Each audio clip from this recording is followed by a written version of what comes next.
The war was supposed to be over. At least, that's what the Coalition broadcasted 3 solar rotations ago in their usual triumphant tone, equal parts hope and heavily edited propaganda. I didn't care. My ship had already been gutted by a rail cannon. My squad had gone full kablooey during an ambush near the belt of Tira's Medari, and my right boot was missing its stabilizer gel, which meant in practical terms that my limp had developed a charming little rhythm. Left, clunk, squish, left, clunk, squish. I called it the dance of mild regret. The only thing I wanted now was silence. Not metaphorical, existential silence, mind you. Literal silence. No comms chatter, no orbital alarms, no sound of plasma melting through bulkheads. Just the kind of peaceful emptiness you'd find in a tomb. Or an abandoned ruin. Preferably the second. That's how I stumbled upon Olixia 9. Official records had it marked as uninhabitable due to structural anomalies and psychogenic hazards, which is military code for nobody wants to do paperwork if you get eaten by ghosts. That was fine by me.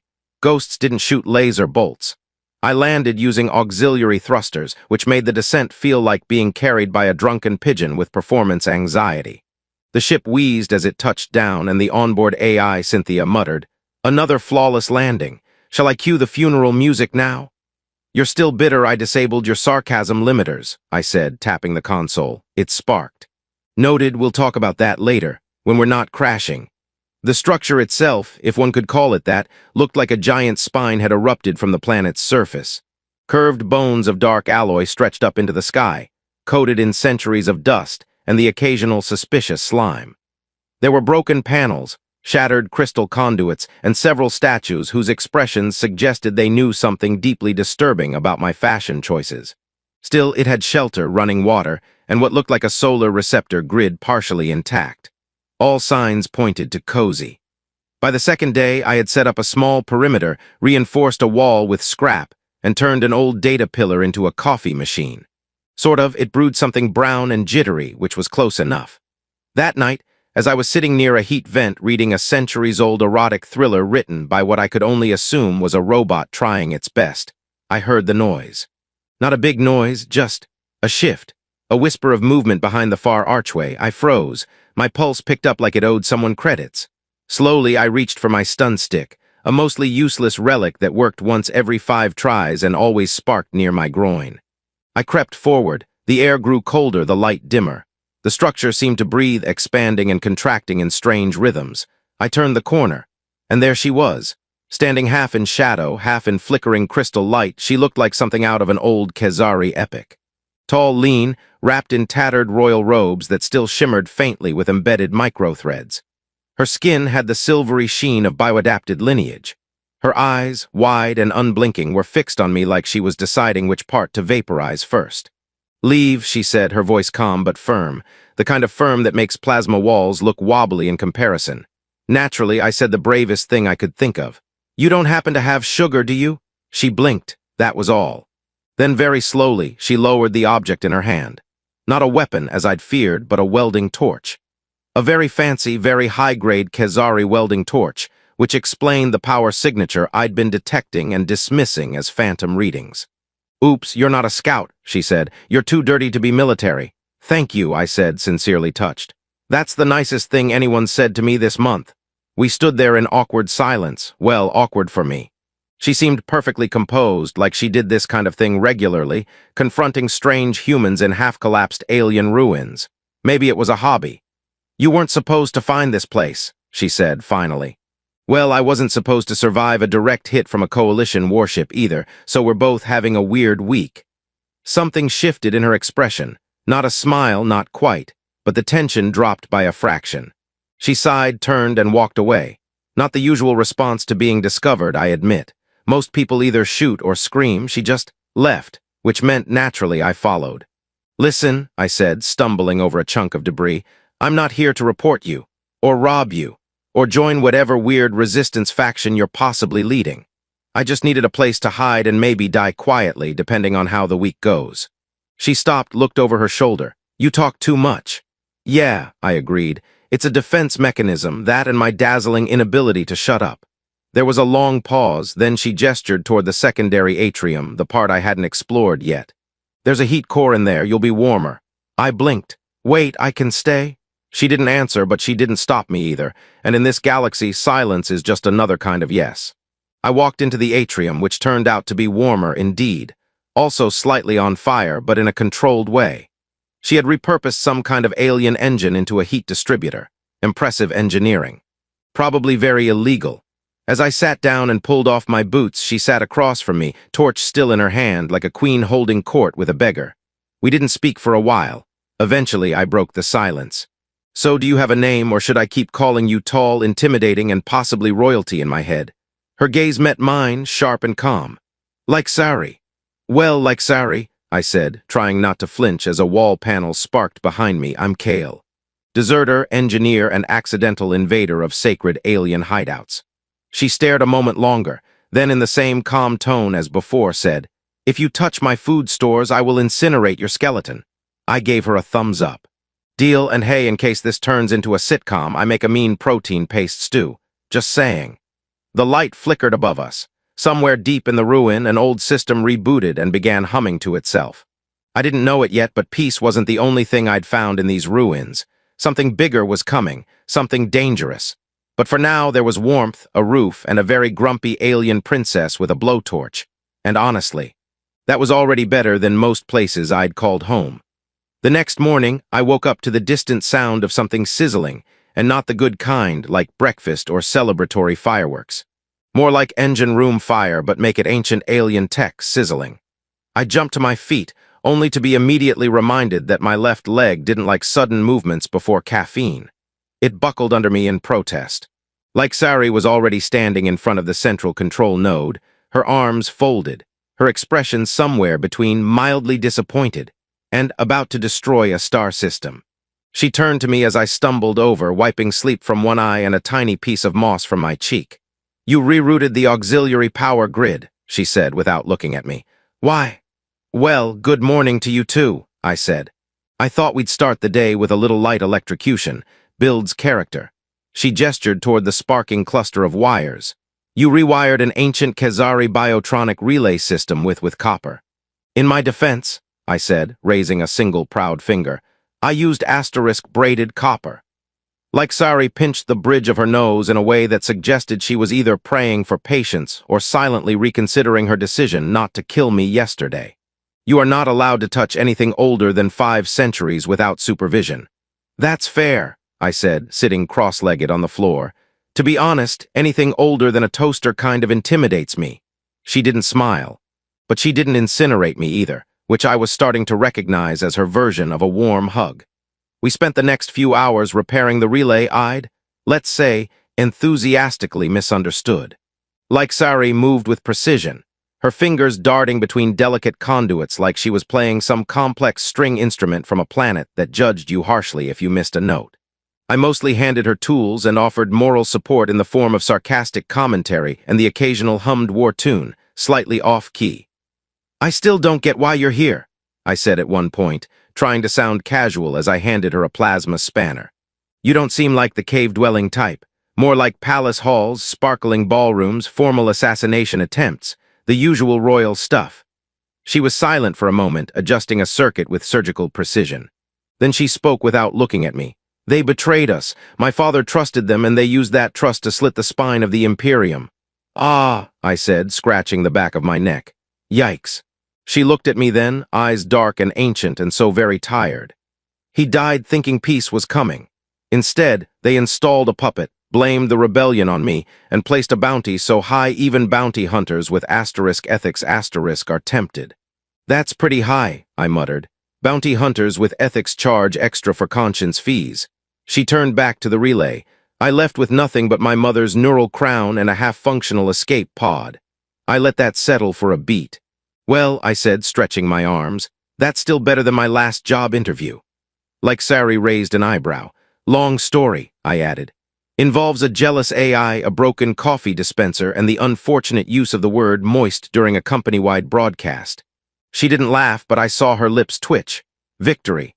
We got the relay functioning again by midday. A faint hum returned to the bones of the ruin, systems waking, stabilizing. Somewhere beneath us, a low chime echoed, like a yawn from something very old. Like Sari listened, tilting her head. "The structure's recognizing us as inhabitants now," she said. That means it'll stop locking the latrines every 4 hours. That's alarmingly considerate, I said. Does it do laundry too? No, she said, but it will vaporize your undergarments if you leave them in the climate vents. Duly noted. That night, we ate in what had become our unofficial dining corner, a flat piece of metallic flooring near a pulsing energy conduit that made every bite feel like it vibrated through your teeth. The food was functional. Nutrient paste, fungal protein strips, and a homemade sauce I'd concocted from expired rations and desperate optimism. Still better than what the coalition fed us during training, I said, chewing thoughtfully. At least this doesn't move on its own. You're eating it too fast to notice, like Sari replied, sipping from a steaming cup of dark something. Oh no, I said, staring at the paste. I like it. We sat in silence for a while, the kind that starts awkward but grows into something warm. The ruin hummed faintly, lights flickering now and then like it was trying to remember how to be a building. I leaned back against the wall and exhaled. Do you miss it? I asked, staring up at the crystalline ceiling. The throne rooms, the advisors, the endless formal dinners. She didn't answer right away, then softly, sometimes. Mostly I miss the quiet asterisk before the speeches, the moment before everyone looked at me, when I could breathe. I nodded. Yeah, I miss the before, too. Before war, before orders, before every decision could get you or someone else killed. A pause. I also miss elevators that don't threaten to disassemble the organic unit before reaching the 3rd floor. She snorted into her drink. You took the old AI route. I thought it was a shortcut. It's a murder elevator, Kale. I know that now like Sari. For the first time she laughed, properly. It echoed in the ruin like a sound it hadn't heard in decades. I smiled, stupidly pleased with myself. Later, as we prepared to sleep, she in her curtained-off chamber, me in my pile of rags and half-functional cushions, I noticed a soft light blinking on the relay board. Motion detected. Out past the ridge, I didn't say anything. Not yet, no need to worry her. Besides, maybe it was just a glitch, or a stray beast. Or maybe the galaxy had finally remembered we were still here. I powered down the alert and lay back, staring up at the cracked ceiling.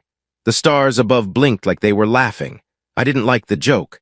When I woke up, the first thing I saw was a lizard chewing on my boot. Not metaphorically, an actual lizard, with 6 legs, an optical camouflage that was flickering between invisibility and a pattern that made it look like my high school chemistry teacher. I blinked at it, it blinked back, and then we both mutually agreed to ignore the interaction like professionals. The second thing I noticed was that like Sari wasn't in her chamber. The third thing, unfortunately, was that the motion sensor I'd borrowed from the old Coalition scout kit was blinking again. Same pattern as last night, same ridge, same timing. I told you, I muttered, poking at it. If you're gonna lie to me, at least take me out for dinner first. Cynthia, the AI interface I hadn't spoken to in 2 days, after she started streaming philosophical debates between long-dead Khazari poets without asking, chose this moment to reappear. Technically, she said, her voice oozing passive-aggressive cheer, your dinner last night qualified as punishment under 3 interstellar food codes. I've missed you too, I said, rolling my eyes. Now tell me what's outside before I send you back to debug mode. Unknown life forms, 2 signatures, she said. No insignia, minimal power usage, likely foot patrol, likely not here for your winning personality. Right, I muttered. So not Girl Scouts then. I strapped on my patchwork utility belt, which at this point had more duct tape than actual tools, and made my way toward the western corridor. The ruins groaned above me, settling into their own skeletal rhythm, like a building trying to remember it once had dignity before being turned into a glorified hideout by 2 war refugees and a sarcastic toaster. I found like Sari in the control core, crouched over the central terminal with her brow furrowed, and a small device in her hand that looked suspiciously like a signal amplifier. The moment she saw me, she didn't even try to act surprised. They're scouting, she said calmly, just like yesterday. You knew. I always know before you, she replied. You snore louder than seismic sensors, remember? Unfair. That's genetic. My uncle was a foghorn. She stood, dusting off her robes. She looked focused, determined, and for the first time a little worried. They're not coalition, they're freelancers. Freelancers with what, a grudge and a Groupon for doom. Freelancers hired by the ones who ousted my family, she said. They're looking for me. I paused. Okay, but we still have that murder elevator, right? She shook her head. I rerouted its power core to the environmental systems. I needed the humidity control. You turned the death elevator into a dehumidifier. Yes, she said simply, and my skin thanks me. We had a moment then, a ridiculous one. I was standing in socks with holes, holding a half-charged plasma cutter, talking to a royal exile who repurposed ancient war technology into a skincare routine. If someone had told me a year ago that this would be my Tuesday, I'd have asked how many cranial injuries I'd sustained. We decided not to confront the scouts directly. Not yet. Instead, Sari activated the ruins' passive defense field, a series of invisible perimeter distortions designed to confuse enemy sensors, and occasionally cause them to believe they'd walked into a looped dimension where every direction smelled like burnt cabbage. I contributed by installing a decoy transmitter that broadcast a false thermal signature. It exploded 3 times before working, which I assured her was a record for me. They'll think we're 20 meters to the east, I said, wiping soot from my face. Unless they use their eyes, she replied. Who does that anymore? She didn't smile, but she flicked me lightly with a diagnostic probe, close enough. We returned to the atrium to regroup. The heat vent hummed, the lights flickered with comforting unpredictability, and I tried to think of anything except the approaching doomlurkers. Tell me something weird, I said, pouring us both cups of the awful but necessary brew we called coffee. Sari considered. My mother once commanded a 1,000-ship fleet using only harp signals and facial expressions. That's pretty weird, I admitted. I once accidentally proposed marriage to a cargo bot. How? It involved a translation glitch, a bouquet of magnetic screws, and a very emotional goodbye ceremony. She actually laughed. It was sharp and clear, echoing against the metal walls like the ruins themselves were surprised. I leaned back, savoring the sound. So, I said, taking a long sip, what's the plan if they break through the distortion field? She tapped her cup thoughtfully. We run. Brilliant to where? There's a secondary shaft beneath the western wing, she said. Old tunnel system, probably unstable, possibly haunted, but it connects to the canyon network. From there we find Winifred. Who's Winifred? You'll see, she said. There was something mischievous in her tone that made my stomach twist a little, in a good way. Mostly, that night I barely slept, not because of the scouts. Not because of the strange groaning in the walls that sounded like someone whispering, vaporize, in an oddly flirtatious tone. Not even because Cynthia began reciting interstellar limericks around midnight. It was because, for the first time, I wasn't sure I wanted to leave. I wasn't sure I could. The ruins had become something more than shelter. They were a borderland between the life I'd fled and the life I hadn't yet figured out. And like Sari, she was a mystery I wanted to keep unraveling, even if it meant staying within plasma range of bounty hunters and sleeping next to self-aware plumbing systems that occasionally gave compliments. By morning, the scouts had vanished. But the signal they left behind hadn't. They de-pinged a relay, which meant someone else would be coming. Soon. I once read that in deep space warfare, the most dangerous moment isn't during battle. It's the 3 hours after, when everyone's too tense to exhale but too exhausted to blink. That was exactly the atmosphere in the ruins now. Somewhere between a nervous cough and a ticking thermal detonator. And me, naturally, being the guy with the worst timing in the galaxy, decided this was the perfect moment to try reorganizing our storage unit. Don't touch the left shelf, Sari called from across the chamber. I froze with a canister halfway in my hand. Why explosives, fungal growth, sentient jam? She didn't look up from her console. My snack stash. Ah, sacred ground. I backed away slowly, hands raised in reverence. The scouts had disappeared without so much as a dramatic monologue, but the signal relay they'd activated had definitely been a "Hey, come ruin these 2 strangers' lives" beacon. Which meant we were officially on borrowed time. The kind of borrowed time where the lender shows up with a plasma cannon and bad intentions. Sari had locked herself in planning mode. Working long hours, rerouting old security grids, muttering tactical equations under her breath like some kind of warrior monk with trust issues. I, meanwhile, contributed in my own special way, namely, by breaking minor systems and offering food at regular intervals. Teamwork, you really think this Winifred can get us out? I asked over breakfast, which consisted of thermal-baked root slabs and what I'm 70% sure was space yogurt. Sari nodded. She's old tech, pre-Empire, still alive. You keep saying alive. You mean like AI alive, or will she ask me about my childhood traumas? She might ask, she said, sipping from her nutrient mug, but she won't care. Comforting. We were interrupted by an alert chime, a soft tone that somehow managed to say "I told you so" without using actual words. Like Sari jumped to her feet, already scanning the sensor data. I peered over her shoulder, trying to decipher the ancient Khazari glyphs. Some I'd learned: danger, intrusion, and my personal favorite, don't press this. The new signal was pulsing in sharp intervals. Too steady to be wild animals, too direct to be a storm. "They're coming," she said. "Do we have time for snacks?" "No." "Can I at least grab?" "No." We moved fast, like Sari packed what she called essentials. A photon blade, 3 data crystals, and a small vial of iridescent liquid that hissed when touched. I packed what I considered essential: my multi-tool, 2 protein bars, and a half-charged entertainment tablet loaded with classic sitcoms from Sector 17. Because if I was going to die in a tunnel system, I wanted to hear one last laugh track. The western wing of the ruins was less ruin, more mildly offended corridor. Cracks lined the floor like ancient veins. Light flickered above, tracing our movements with a suspicious twitch. Like Sari stopped near a sealed hatch and placed her hand on the panel. It hissed, groaned, and then somehow sighed. "Winifred's waiting below," she said. "She's probably bored." I stared at the hatch. Is that sarcasm from a ship?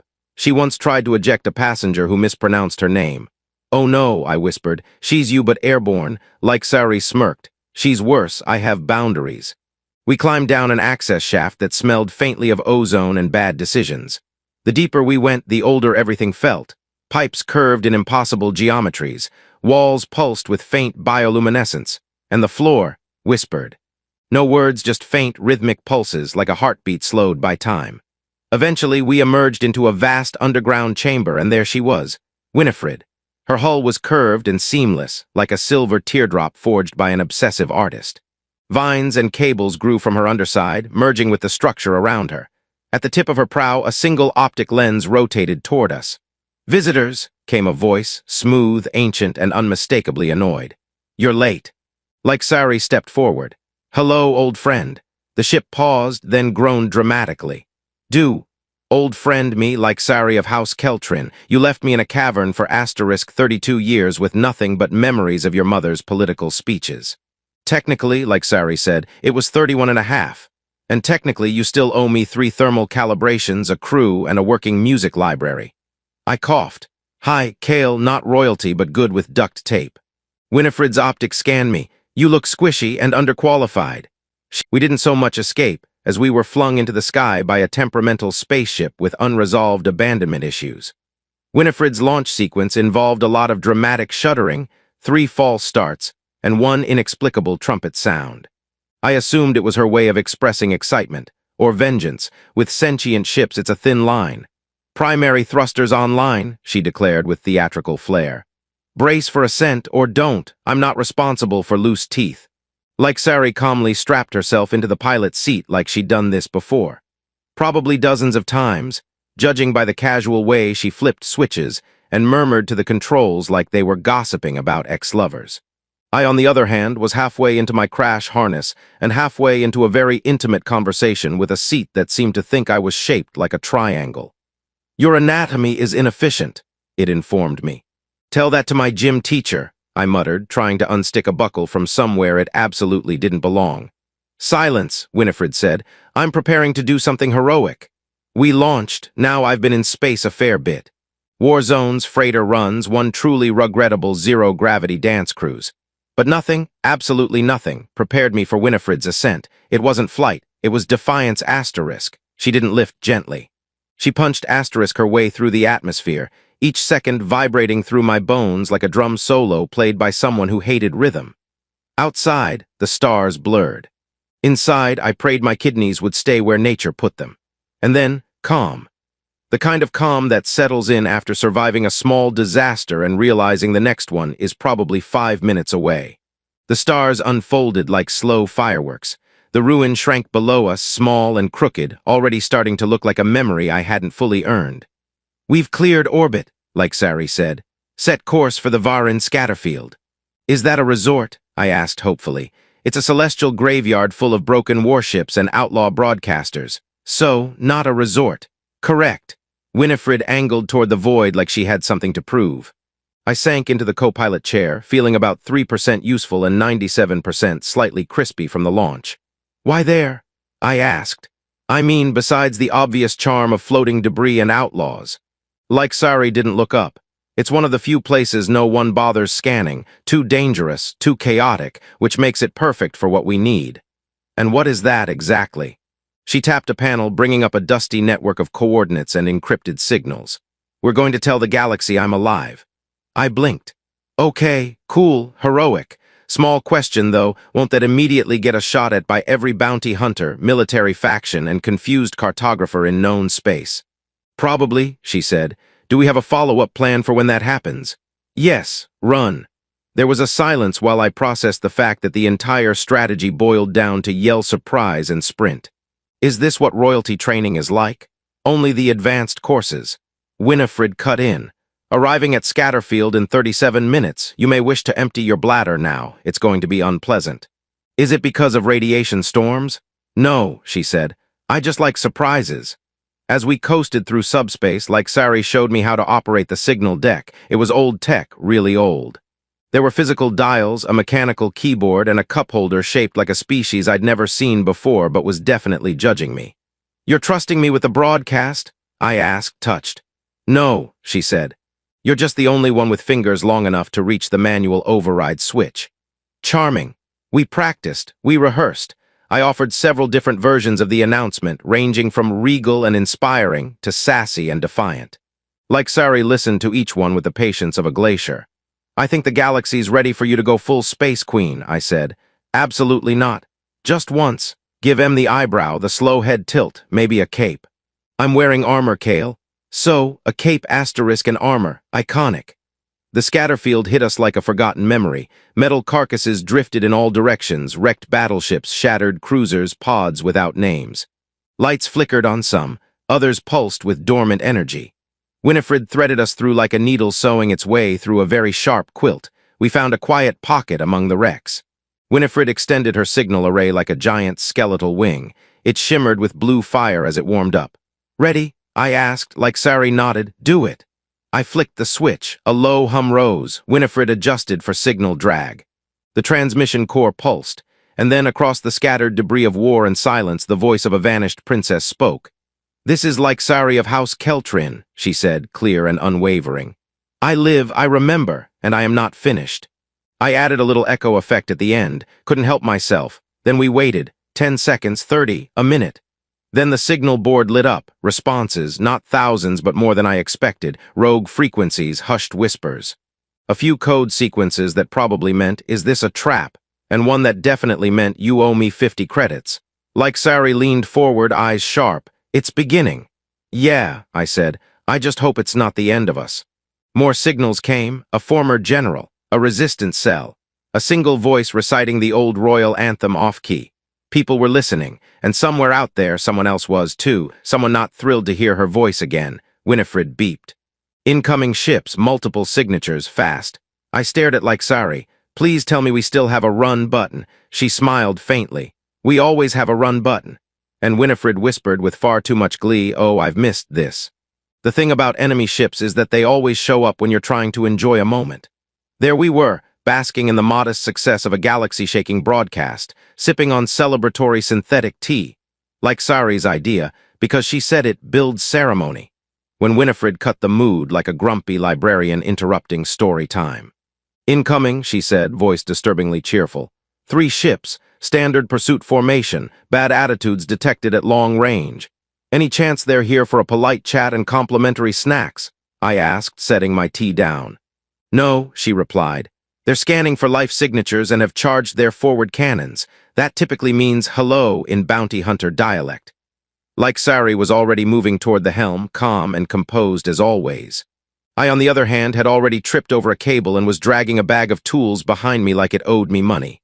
We can outrun them, I said, mostly to convince myself. Right. Outrun? No, Winifred said. But we can asterisk outannoy them. Please elaborate. Like Sari toggled the decoy array, Scatterfield interference, we'll use it. Wait, I said, is this that plan where we dive into a graveyard of floating war wrecks and hope they're dumber than we are? She nodded. It's a time-honored tradition. Winifred accelerated, diving into the metallic chaos like a smug eel. The enemy ships followed, sweeping in formation. I watched on the display as their flight paths sharpened, one looping right, one circling wide, the third holding back like the brooding one in a drama series. "I named that one Jerax," I muttered. "He's definitely the type who complains about paperwork and smells faintly of ozone."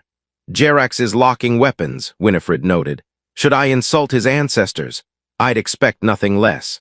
Like Sari was in her element. She wove through twisted ship hulls and dead engines like she'd grown up in debris fields. Maybe she had. She didn't speak, just moved, fast, efficient, perfect.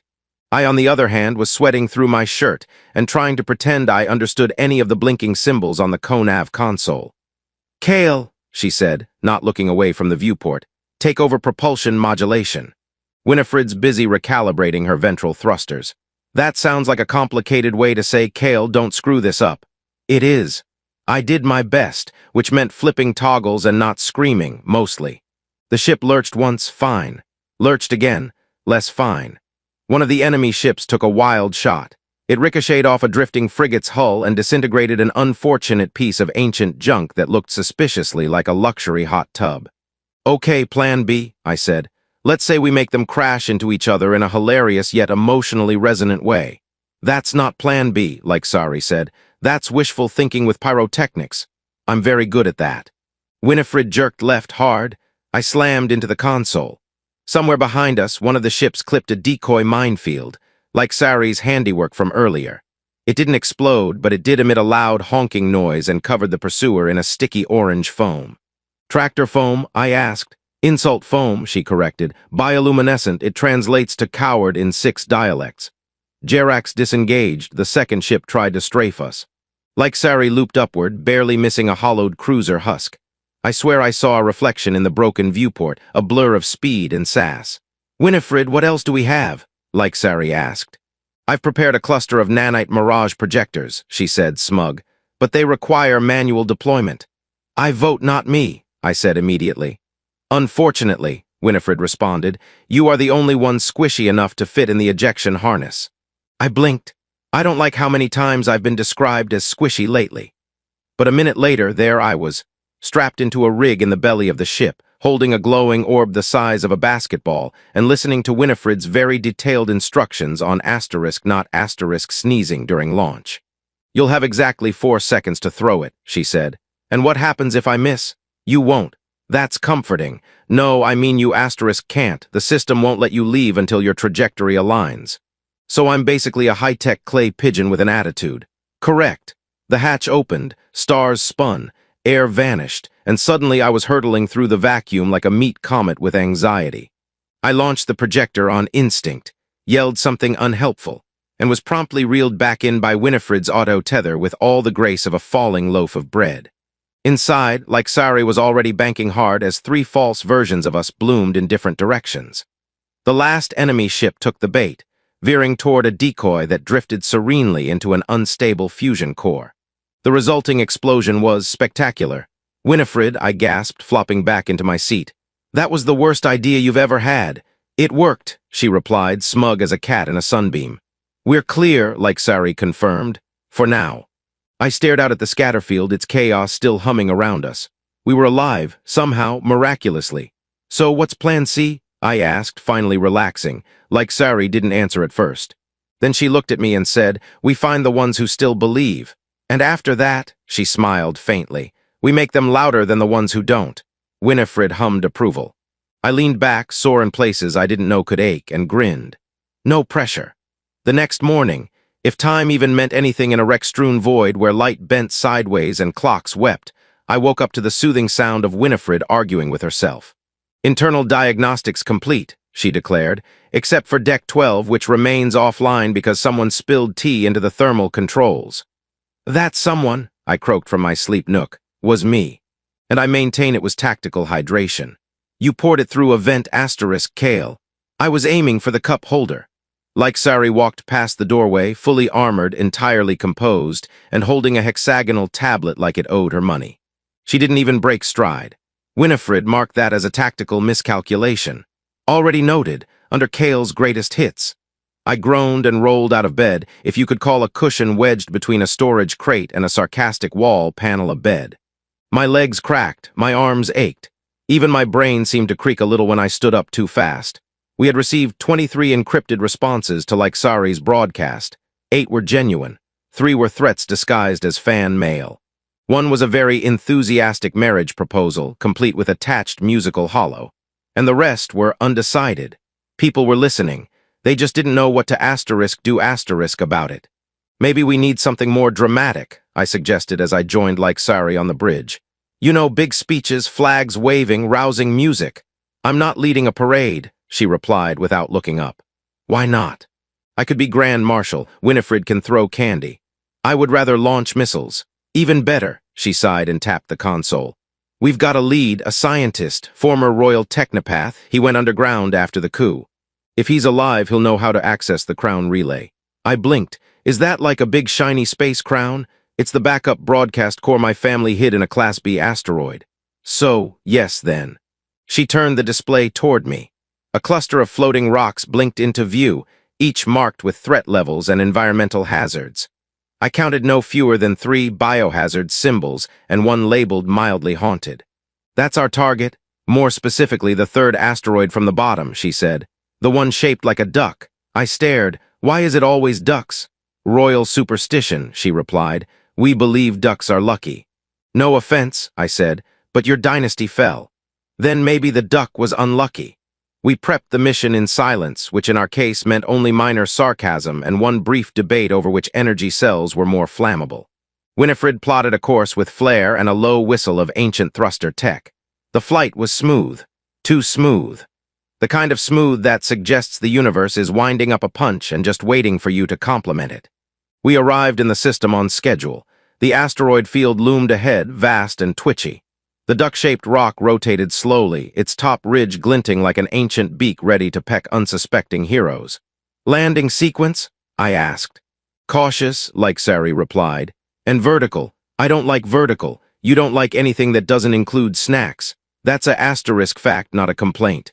Winifred adjusted her approach with the grace of a moody ballerina and the subsonic hum of a murder cello.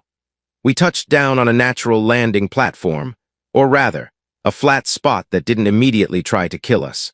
Atmospheric conditions were barely breathable. The surface temperature was low enough to freeze regret. I miss the ruins already, I muttered, stepping into my suit. I miss the quiet, Sari added. I miss when we were just being hunted by *1 government. The entrance to the lab was sealed, naturally, because nothing in our life ever opened with a polite hello or a gentle whoosh. It took 10 minutes, a portable fusion cutter, and 1 very desperate negotiation with a hostile locking mechanism to get through. Inside, the facility was still powered. Somehow, flickering lights buzzed overhead. A low hum ran through the walls as if the asteroid itself was whispering old arguments. Then came the voice. Who dares awaken this place? I stopped. Okay, that's not how I want any room to start. A hologram appeared. Fuzzy at first, then sharp.